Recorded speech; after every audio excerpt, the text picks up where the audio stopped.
在原神中培养一个角色需要多久？是1周还是1个月还是1年？以一个限定5星为例，1到90级突破所需要的不同等级的石头，玩家需要刷31次 BOSS， 也就是7到8天。然后角色突破呢，还需要 BOSS 掉落材料46个。如果你培养的角色 BOSS 掉落材料和 BOSS 的属性一致，那么恭喜你，顺便也就刷完了。如果不是，比如说像夏沃雷这样子的，自己是个火元素角色，但 BOSS 的材料是雷海马，那么就需要去合成台把刷到的雷石变成火石，否则呢就需要额外再花4到5天了。除了在刷这些 BOSS 材料的同时，玩家还需要顺便采集168个大世界特产，以及收集大世界原模掉落的素材。当然这些都是能够在刷 BOSS 的几天里完成，所以把一个角色从1级升级到80级突破，需要玩家7到8天的时间。在拉完等级之后，还有天赋需要升级，天赋书大概需要玩家刷39.6次副本，而天赋书不是每天都开放，1周开放3天。假如把前一天的体力合成树枝，1天刷8次，则需要刷5次，也就是接近2周，大概12天。那这样一来，整个角色的培养周期就已经来到了20天左右。同时在这20天里，还需要刷周本，6级以上的天赋每个需要4个周本材料。那么如果玩家的3个天赋都需要升级材料，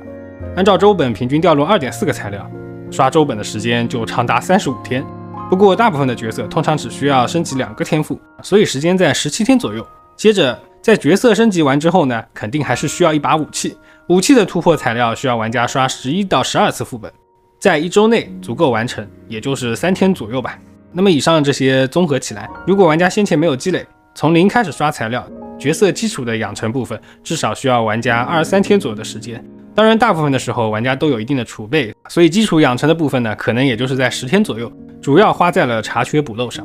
但说实话，我觉得就算是10天还是很漫长，除了体力相关的材料要刷，还有很多大世界的原模也要刷，而一些原模分布广不集中，也是极其的消耗时间，比如漂浮灵，比如海乱鬼。想想看，当我培养一个角色的时候，肯定是对他最感兴趣的时候，但我却需要几天的时间才能把它放入到我的队伍中，有可能过了2天，我就已经忘记培养这件事了。而在基础养成完之后，迎来的也并不是结束，还有圣遗物。所以对于大部分玩家来说，一个版本能培养一个角色就已经很不错了。这种漫长的培养过程，其实也阻止了玩家去尝试更多的角色。而玩家培养的角色越少，玩法拓展的就越慢，就越倾向于力大专飞。